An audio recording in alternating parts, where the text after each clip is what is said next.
Buff Nation, what is going on? Hope you guys are having a wonderful college football Saturday. Buffs get the win 34-7. Man, did we bring it, Carter? Did we bring it? We're going to break all this down. Y'all be sure to go subscribe to Let's Talk Buffs. Links in the comment, as well as like, subscribe, and comment to this show. That's really going to help everything that we're building over here. But man, Carter, how are you feeling after just a wonderful performance on the road? Buffs moved to 5-2. How about that, man? Yeah, already topped last year's mark. It feels good. Definitely a much needed bounce back win after Kansas State last week. And we got that, stayed remotely healthy. I know Travis didn't play in the second half just for precautionary reasons, but stayed relatively healthy. And now we get to come back home and take on Cincinnati in another big game, but feeling great. Yes. And this game, like, again, it just meant so much, I think, to the team, but also, like, when I was previewing this game personally, there was a lot of things that I just want to make sure that Colorado went out and did. One was, Travis Hunter played good, have that Heisman type of play, shutting down Tech McMillan. Shador Sanders obviously needs to prove that he's a much better quarterback than Noah Fafita. Even, not a sharpest game or whatever, but when the moments matter the most, he was on it. I thought that he still had a really, really good game. I'm not a believer in the 5'10" quarterback. That's just not my thing. And it was great to see this defense come out here. And what I was hoping when I was talking about yesterday on here was that I wanted this defense, I wanted this team to make Arizona football players feel like quitting. And ran on their own house at homecoming in front of all the recruits.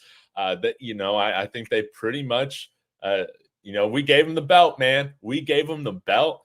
And really, it was another one of these games where, well, man, I don't know. Maybe this is the first one, like, outside of CSU where I felt this way. It's like, man, we're up 14-0. I feel like we got this thing on lock. I love to see this team stacking really solid performances, week after week after week. I'm just feeling fantastic. 5-2. You no longer can say that we got the same record that we had last year. None of that. No, it can go away. We're one win away from bowl eligibility, and we're still in the thick of it when it comes to the Big 12 title race. Thoughts on that? Yeah, I better not see any more people saying 4-8, 4-8, 4-8 because it's done. But yeah, every Big 12 game is needed. I think they still are very well control their own destiny. You need a couple teams to lose, but control what you can control and keep stacking W's, and we might be headed to the Big 12 championship. But it seems like they're really kind of catching their footing, and that was a big bounce back game, and just. It seemed like Arizona stood no chance. I didn't quite understand the decision to come out on the first play and kick an onside to start the game. But let's talk about that.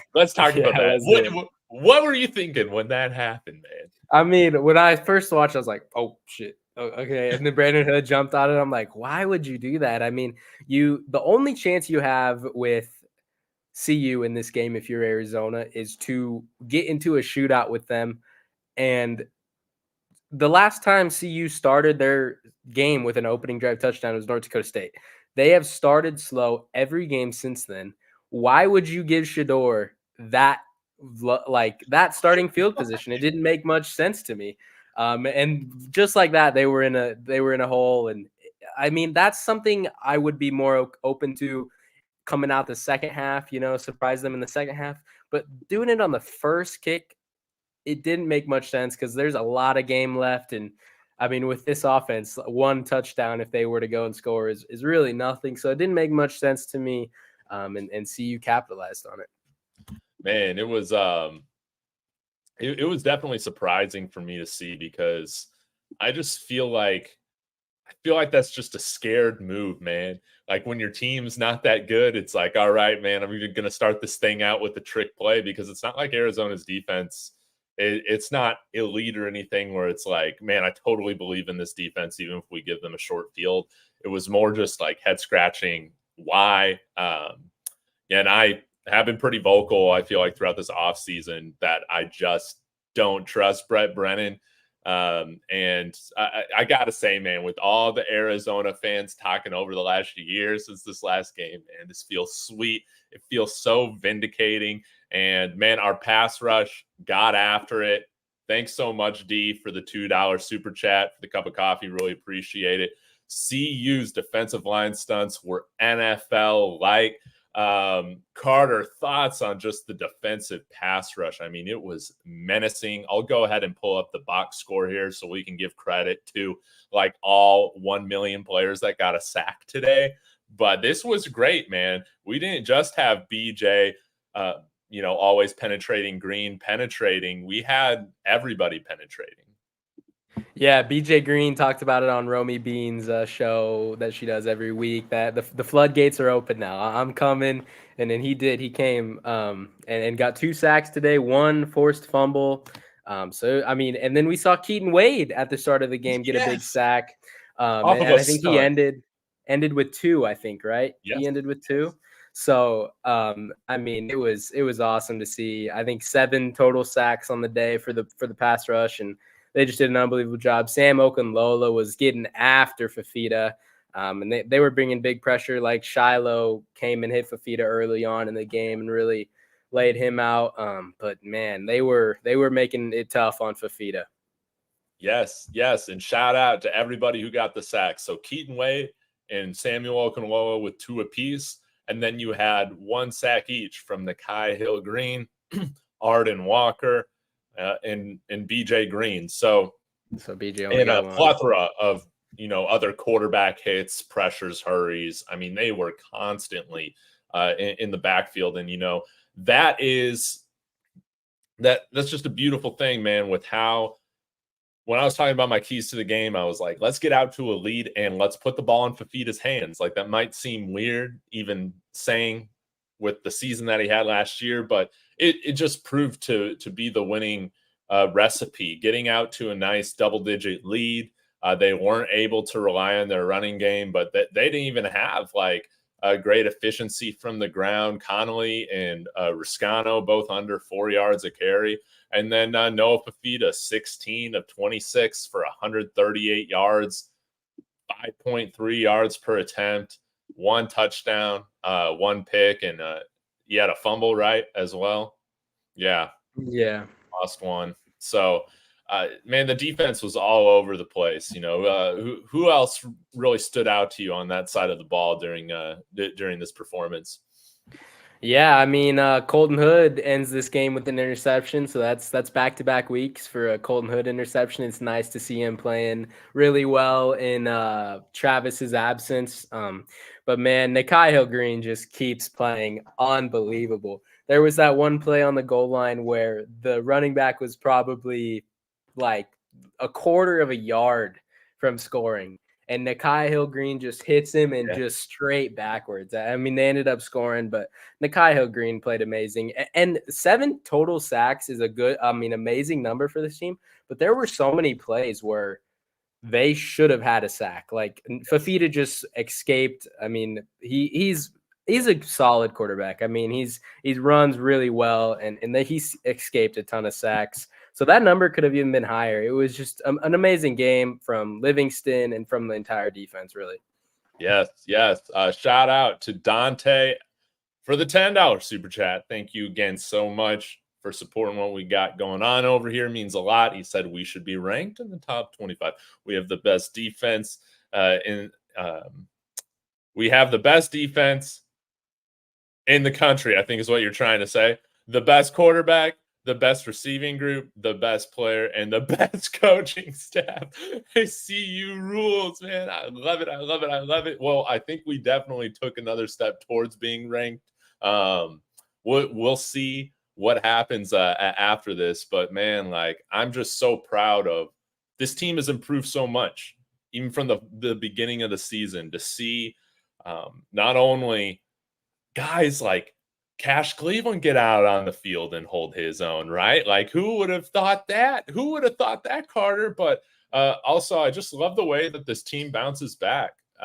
Carter, let's talk a little bit about, like, when Hank Zielinski snapped that thing too early, that's like a thing like last year or with some other past CU teams where that could just be a momentum changing play to where the game is lost, you check out, and man, what happened? Right, like 2 plays later, was it BJ Green comes up, sacks Noah Fafita, forces the fumble, Levante Bentley gets it. That was great to just put the momentum back in our team's favor. Now, Shador threw a pick into like triple coverage, but that's not the point of this story. The point of this story was the defense stepping up instead of just like going back and saying, woe is me, can't believe we got to go out there again, do it. There's just different energy to this team, and that I really just want to give the coaching staff a lot of credit for how they've continued to bounce back. And this was just a big bounce back win after a tight, disappointing loss last weekend. Yeah, it seems like anytime the defense is struggling and needs the offense to pick them up, the offense does so. And when anytime the offense is struggling, the defense needs to pick them up, they do so. This team is super cohesive. Prime has talked about it when he made the decision to go stay at the team hotel a little bit more than usual, and how much guys are gelling, and all the rules in the cafeteria about not being on your phones, talk to each other. It's really paying off. I mean, this team really is a family as much as these coaches preach it. I mean, you see programs all around preach family, family, family, but this team truly is a family, and they're all super pumped for each other when any one of them makes a play.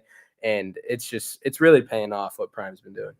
Yes, no doubt. We'll take this other super chat too. Again, thank you, Dante M. And this really does mean a lot for the $5 coming our way as well. He says, Livingston's gone after this year. No way. He isn't a head coach next year. No way. Hey, we'll have to see how all this plays out, but you can't help but be impressed by the turnaround of this defense this year. What did you think just about how they came and played today? You've mentioned Colton Hood. You've mentioned the pass rush. Is there anybody else that you feel like we're forgetting to talk about in this defensive just domination against the Wildcats? I mean, the whole defense really played amazing.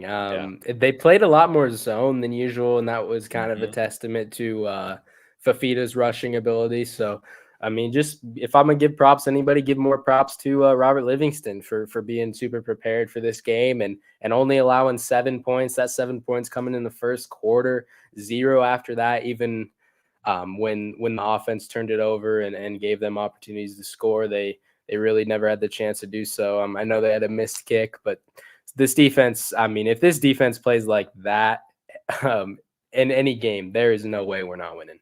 Yeah. We should be at the minimum. We should be in every single game moving forward, and this is a great way to start. The second half of the season.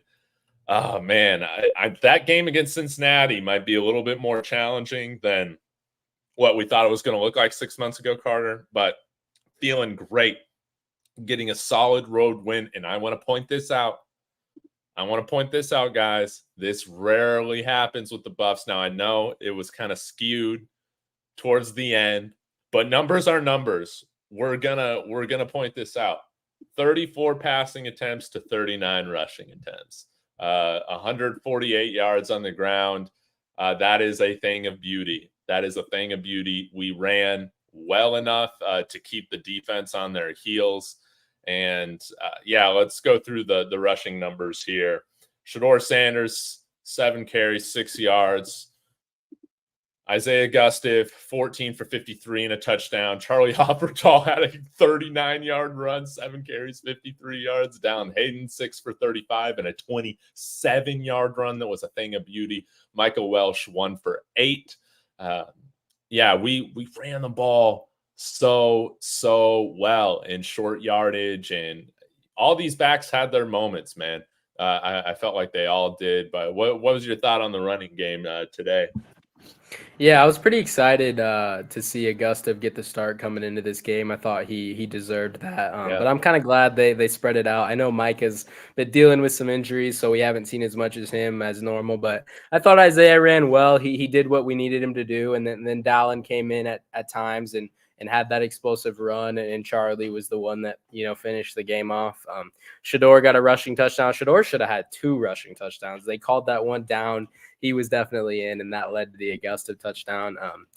But it's just nice to see a usable rushing attack. It wasn't great by any means, but it was what we needed when we needed it, and it was just solid all around. It's just it's serviceable. It gets the job done. It doesn't need to be anything sexy, nothing like that, man. I'm really just proud of getting back to balance. In the words of Pat Shurmur, we ran the damn ball this weekend. It was great, but I mean, Carter, I got my 2 jersey on. I got my Shedeur Sanders jersey on. He was fantastic. He was on it, especially in that first quarter when we needed to score on those drives. We needed to take advantage of the opportunities that we had created. And might I just say, beautiful throws to Wester, beautiful throws and a catch, to Will Shepherd. But I got to say, man, Coach Prime showed some freaking stones right there, going for it on 4th and 10. Was that to go up instead of going up 17-0 or whatever? They're like, nah, man, we're going for it on 4th and 10 on like the 30-yard line. And I think he found Wester across the field. But let's break down what we saw from the passing game today. What really stood out to you, Carter? Man, that Shedeur Sanders and LeJontay Wester connection is just building. Those two have a great relationship on the field. Wester had that after that first drive was looking a little shaky. Shedeur connects with him for that big play to set up the touchdown. But Wester's just been unbelievable so far this year. I mean, 8 receptions for 127 yards, didn't get the touchdown, but that 46-yard reception is what really what we really needed on that first drive. And Will Shepherd getting that touchdown, that ball could not have been in a perfect spot. So this passing attack just keeps clicking and spreading the ball around. Draylon, Travis, even our tight end, Savell Small, is getting a little action. So this passing attack is just clicking. What do you think of that little – it's like an Andy Reid staple at this point. And it's like, man, as Pat Shurmur being an Andy Reid disciple, about time we saw something like this. Maybe it helps that we have an O-line that can also block decently too, but doing that little like misdirection, little pitch play to Draylon Miller for the touchdown. I mean, that was just a thing of beauty. I feel like you see those like shovel passes all the time with different offenses near the goal line. And that's the type of play calling that I really like. I think is really clever. I loved it. LeJontay Wester, man, he is just so special. You can guard Travis, but again, then you got to be okay getting beat by some of these other guys. And Wester, Will Shepherd, man, these guys really stepped up. Maybe more Travis and Jimmy were more like decoys in terms of their receptions and their statistical numbers. But again, it just goes to show the amount of depth that we have at the receiving position. One guy goes down, next man up. I couldn't be happier to see how our passing game was today. And did we give up? How many sacks did we give up today? I think just 1, really. Let me look at it. Oh, we gave up 3. No, we gave up 3. No, we gave up 1. 3 tackles for a loss, 1 sack, baby. So goes to show again, this offensive line is improved. It is improved. Credit to Coach Loldholt, man. I love to see that. Hey, what do you think of? Yeah, can we talk about the offensive line and these changes? Yes. What? Just give me your thoughts, Carter. Okay, so we come out starting with Tyler Brown at left guard, Kareem Harden right guard, Phillip Houston right tackle, Hank Zielinski, Seaton, the usual, the guys that started last week. Yeah. Then we end up changing Benson at right guard, Mayers at left guard. Then coming out of half, we are back to Tyler Brown and Kareem Harden. And then you see Benson come in. And then you see Hank Zielinski's come out for Cash Cleveland. And then you see Mayers come back in. We gave up 1 sack, but this cannot keep happening. the stuff we saw last week with the stunts, how much K-State killed us with their stunts. How you beat stunts is chemistry and communication on this offensive line. If we keep swapping these guys in and out and in and out and in and out and in and out, that chemistry, there's none of it. So we gotta figure out a O-line that we can stick with, or it's gonna bite us like it did against K-State. And we're getting too deep into the season to keep shuffling these guys around. I understand if someone's having a bad day, but we can't keep doing it like 4 or 5 times. So they gotta figure that out somehow.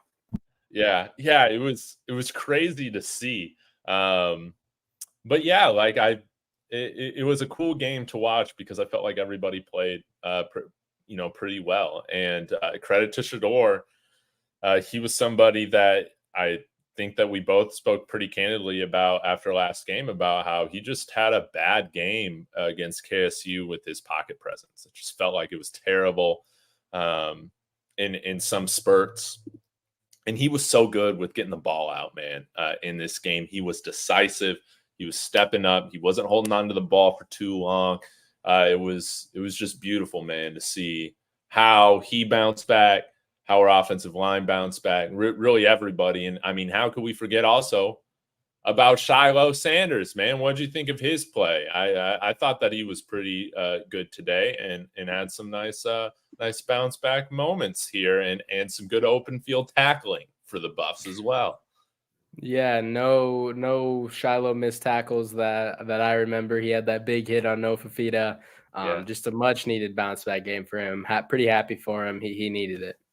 Yeah, and a PBU as well. So that's always a thing of beauty, man. And let's give credit to the defense as well because Tet McMillan he was barely around in today's game, man.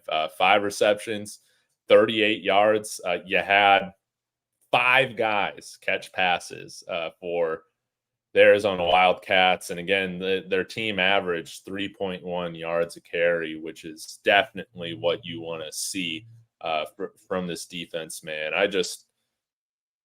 Colton Hood, I know you mentioned him earlier, Carter. I just want to give him a shout out. I thought that he played really, really good coverage today, and it was great to see him get another interception. And man, does this guy just always got to end up like 5 yards away from the goal line, man? I want him to take one to the house. He's been so close 2 times in the last 2 games. Yeah, him and the entire secondary played a great game. Even with Travis's absence, they really made McMillan just not a factor in this game. And it's really a big testament to the pass rush being able to get to Fafita. But overall, the defense, I mean, how could you not be excited about the way this team played? Man, this is exactly what I want to see, man. Again, we saw after Nebraska, the team bounce back and get on a nice run. And I think like it's kind of like a stock, man. You'll have some up weeks, then you kind of have a down week like what we had against Kansas State, but it wasn't anything like what we saw our low point earlier in the year against Nebraska. Like I think overall, like this team is trending in the right direction, and to see them put together just again, not perfect, but how often do you get a perfect performance from a football team? I would say that this was just as complete as any of the other, victories that we've had against UCF or Colorado State, to where, I mean, the game was over. It felt like it was over by the time the third quarter ended. Yeah, I mean, they literally had no life after the first quarter, it seemed like. I mean, we kept hitting Fafita. We were scoring. Like, I mean, it was like damn near stop time at halftime. But they kept Shador in, and obviously was smart because you never really know what's going to happen. But there was never a moment after that onside kick where I really wasn't confident we were going to win this game. Oh, man. Oh, shout out as well. The broadcast was pronouncing his name, Jordan Onavue.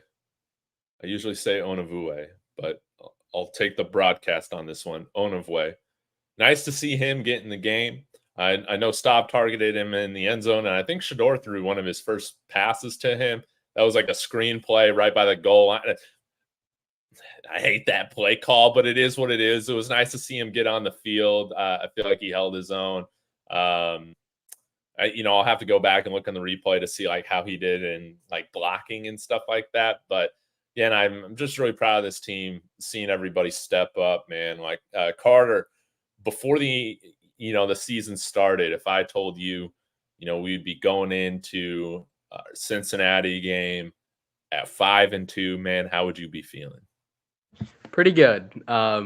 Yeah, I'm still stinging about that Nebraska loss because I wanted that one bad. But obviously, how could you not be fine with 5-2? Because I said at the start of the show, I think they still control their destiny in the Big 12, and I want to see them in the Big 12 championship with the chance to get some trophies. Man, yes, and oh man, this year has just been so much fun, and the Big 12 guys. If you don't got anything else going on some of these nights, watch a Big 12 after dark game. That game with BYU and Oklahoma State yesterday, even though I think we were all cheering for Oklahoma State to give BYU a conference loss, but just cinema, just entertaining. It's a lot of back and forth football, and eventually, man, I feel like some of these teams at the top, whether that's maybe Texas Tech will lose to Baylor today. We'll see what happens with BYU, but they're vulnerable as well. I really do feel like if Colorado can take care of business, it would not shock me to find them in the college or in the Big 12 championship with a chance to go to the college football playoff with the 10-2 record. Like I really do feel like we can win out if we just continue to bring this type of energy every single game. And this is year 2 of the Coach Prime rebuild, man. Doesn't this team just feel so much different watching them, man? It's a pleasure. It's a treat. I love it, man. It is a good time to be a Buff fan. And Baylor with 2 minutes to go is up 59-35 over Texas Tech. Let's go. Okay. So there's another winless or lossless conference opponent that is going to get their first loss. Man, lovely. Well, Carter, I think that's just about it, man. Like this was a great game. Oh, I also had to say, man, I was able to go to the UTSA game this afternoon, so I was watching the Buffs while also watching UTSA, watching Buffs legend quarterback Owen McCown play for the Roadrunners here in San Antonio. They ended up getting the dub, which was great. But I also was sitting, I thought we had box seats, but it wasn't. We were in the 4th row, man, right behind FAU sideline. Guess who was sitting right in front of me? None other than Cason Wiseman, man. So we had 2 CU quarterbacks on the field for this game, and that was pretty fun to see. So, yeah, I guess any last thoughts, Carter, on this matchup? Any ways to summarize this victory? No, just good win. Just keep stacking them. Yes, just keep stacking them, and Travis get healthy. We got 1 game against Cincinnati, guys, and then we hit our next bye. So we're in a very good position to be at close to full strength by the time we really hit the meat of our schedule, and it's going to be very important. So what we got 5 games left. We're here at 5-2. Let's go 1-0 next week, man, and really put ourselves in that Big 12 title, top tier, I don't know, contender list or whatever, man. We're right there. So everybody who has tuned in today, thank you so much. Again, big shout out to Dante M for the $15 in the super chats. You're too kind. D as well. Thank you so much for the $2. Go subscribe to Let's Talk Buffs in the comments. Like on the way out. We'll see you guys tomorrow. And as always, y'all, go Buffs. Go Buffs. All right.